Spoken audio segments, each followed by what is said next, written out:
Welcome back to another video on the channel, guys. We're here just opening some boxes, getting ready to mess around for the day.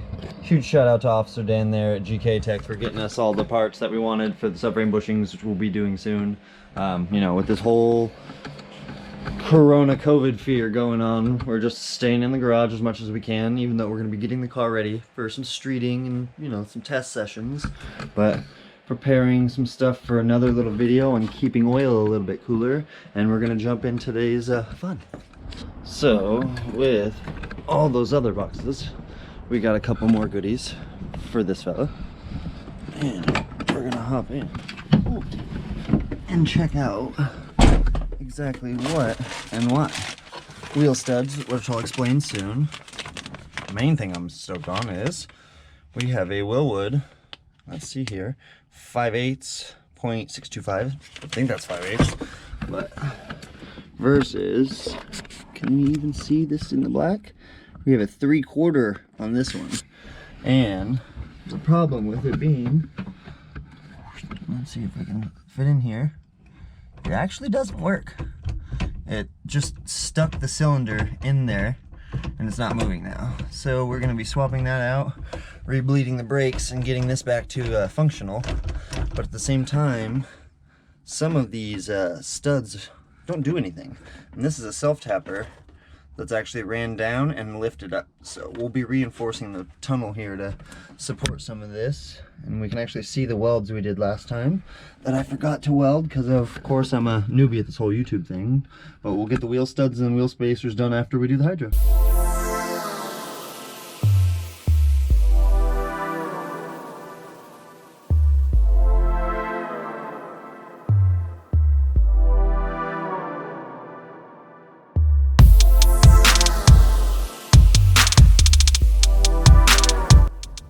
So, I actually had to get you guys off time lapse. As soon as I pulled the handle off, the boot came off, the snap ring is broken, the locating washer that would have went, the hell did the piece even go? It's in my lap. Smart one, Joe. That would have went behind that, and the head is all mushroomed and smashed to crap. But I can't see in here until I take it off. I give you guys the first glimpse inside of there. Somehow none of that came apart yet, even though the ring is broken and nothing is actually locating the cylinder in place anymore. If I press my brakes, I'm assuming you'd get punched in the face by brake fluid in the cylinder, but let's not do that. Let's get this all the way back apart. Even though we got all this out, none of these are, this one's all spinny, so we're gonna have some fun here in a second. Get this apart, get most of it back together. Explanation time. So, with an 18 and positive offset, you touch your coil. This one, just a little bit. It's gonna throw a slip-on spacer, and something caught my eye. Yeah, like that on both sides. They cut them good, because you can still thread on a lug nut. No problem. No biggie. But I know there's something missing. So we're gonna go ahead and knock all these out. And as we do, I'll show you a quick and easy way to get them back in.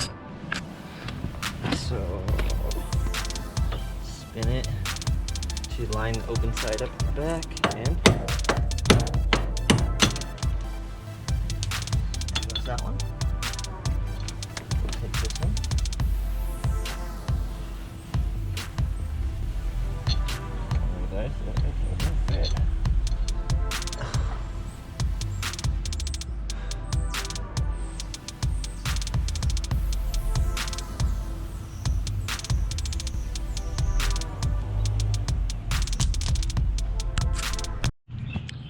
Now, after that wonderful fiasco of running to O'Reilly's, because you could clearly see they sold me the wrong ones the first time, I actually had to take my micrometer and go through and fix everything.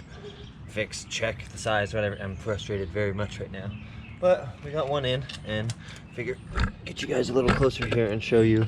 If you're gonna go ahead and keep these, you can see these ones are junk because for some reason someone cut 4 or 5 threads off. You could easily go ahead and thread a lug on. Probably wouldn't want to use these ones. Make sure you're on, you know, halfway. Leave little bit of a gap, and you would be able to smack these out with a hammer, unthread the lug nut, and you could save them. But since we're not going to be saving them, I spin the one I don't want around to the backside where it's clear and knock it out.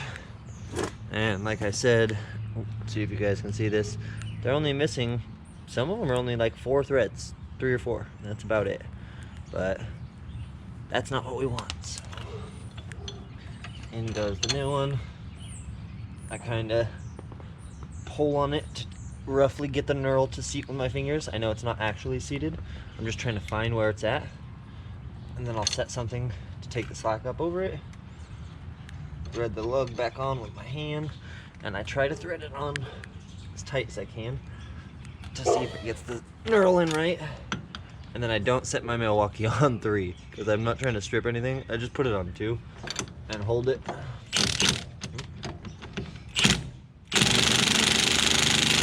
And then just feel on the back as you're doing this, and you'll feel where it flushes out and call it good.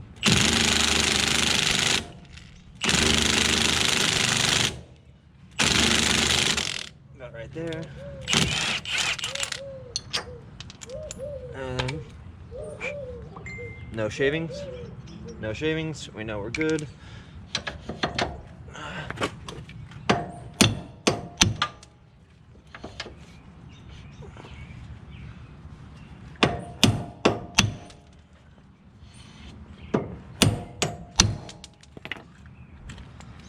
Get all those junk ass little balls out of there. Go ahead and get the new ones in. Quick drop in.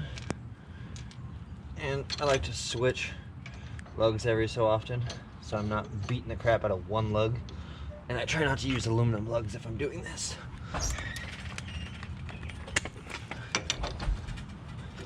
And it sounds like I have a pregnant old lady coming out to yell at me for not eating my dinner. So I'm gonna finish these 2 up, knock these in place, and then go eat some dinner.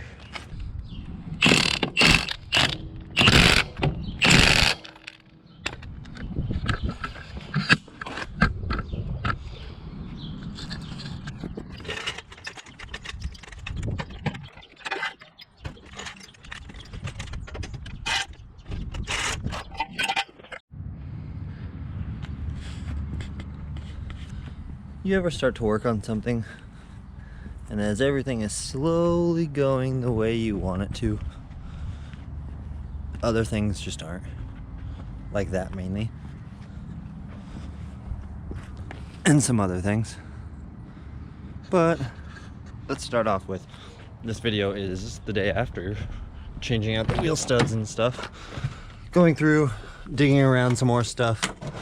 Just not quite happy with this and that, few little odds and ends. Overall, it's a good chassis, it's a good start, good drivetrain. There's just a few odds and ends, and I just can't get over a couple things. I really dig how this seat has some super planted brackets that sit on the floor essentially, versus that one sitting up so high. I like the little stuff that I've been attending to, mainly my wheel, hydro, all that. And there's just a couple things under the hood that I haven't necessarily been happy with lately, I've been finding. Get these out of the way. One being how flimsy the hood is. I've been thinking about welding some supports down the left and the right to take the slack up, go through and clean up some of their Bondo and stuff. I mean, it's a DIY hood vent D-Max style, but you know, whatever. Mainly we're starting to find some exhaust leaks from too long of bolts, just vents open and down to the ground. I really hate the orange. I hate the crunched up intercooler. I hate the headlights being mounted no front end really. So, you ever have some funny ideas? You ever sit and just wonder, what if? What if everything was on this side? Huh. one of those what ifs. So if you're looking and noticing that it's probably a little darker than early in the morning, it's because I've been driving with my beautiful, soon to be not pregnant girlfriend and picking up some parts, some random stuff. You know, I figure, what's a 240 without a front end? So trying to do all this one-handed, it's not working that great. Look, we have a front end. And some other parts followed us home. Namely being some what ifs. So there you have it.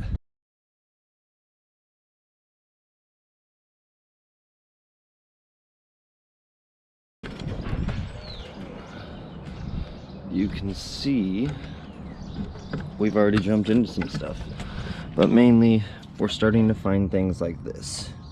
Fuses taped together with wires, a fun rat's nest. I think I found the problem with the slow crank it's been having is real fancy. It's not even tight, and it was all just wrapped in tape. So as you can see, we're just jumping ahead with pulling the motor and trans. We'll be able to paint and clean this all up.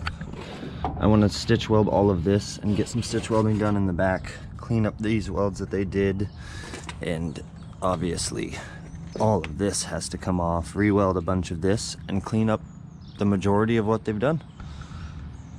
With that being said, we know by those pieces that we got, we'll no longer be sitting on that side and we'll be sitting on this side.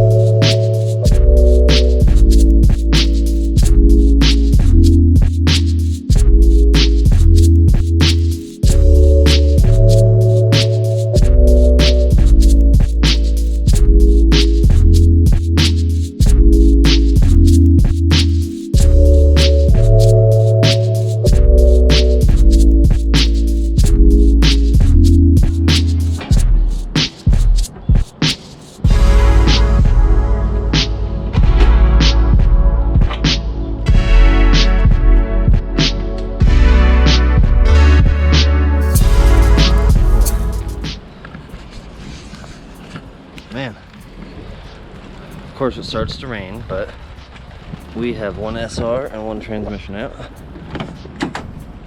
and columns out. Next, we're gonna jump on the dash, which is great because we get to be inside the car for this next part, and the rain won't be bothering me. But the funny thing is I found the actual issue with the speedo. The speedometer sensor had a broken solder on the wire joint.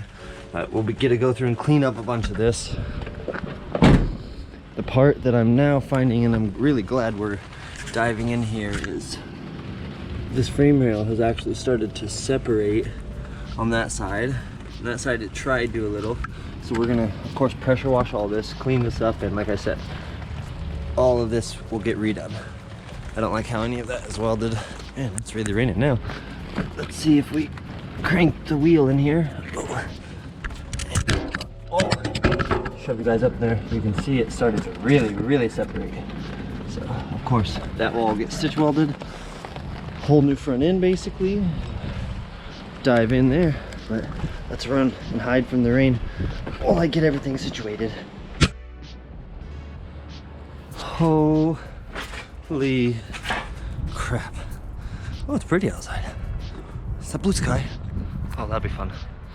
But start with this fun process of removing everything else on this car and repairing all the things we don't like.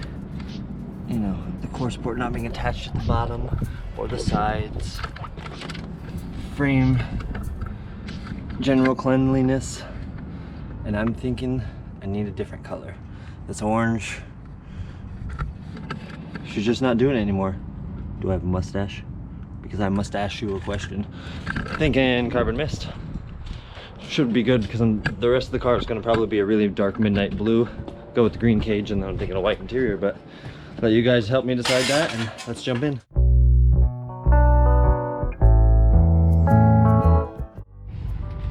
It looks like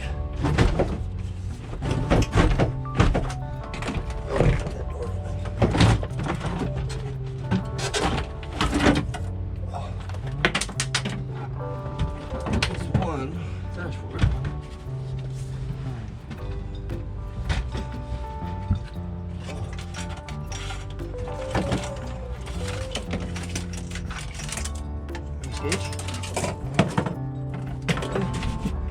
Now time for HVAC and most of the wiring. Okay.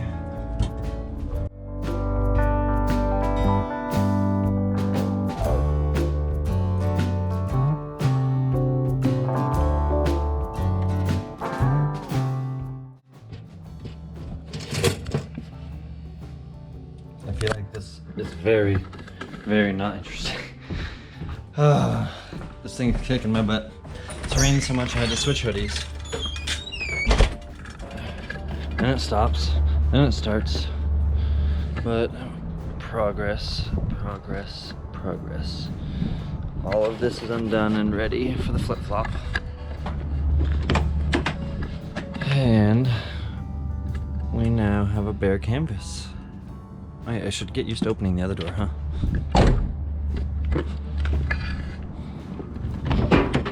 Look, ha. Now I'm right-hand drive. So we're gonna start marking out the firewall, pressure washing, not the inside obviously, we'll dry ice the inside. I kinda wanna paint the floors white. Everything's switched over, but obviously it's backwards now. I just went through and painted and welded it all out the other day, then realized now I'm gonna need to fix it, so that will be fun. It's not bad. Everything is working, the chassis harness, and I know a lot of people are thinking, you took apart a running and driving car. Why? There's things I needed to fix, came up on a good deal, couldn't say no. And who doesn't like right-hand drive? Plus it's SR, so it kind of fits. But this should all come out fairly easy. Plus we can get to some of this junk that was left over. They welded the dash bar in place, so I just cut the ends off, and I'm gonna cut the right-hand drive one and weld it back in place. I mean, it's not the right way to do it, but it's the easy way to do it.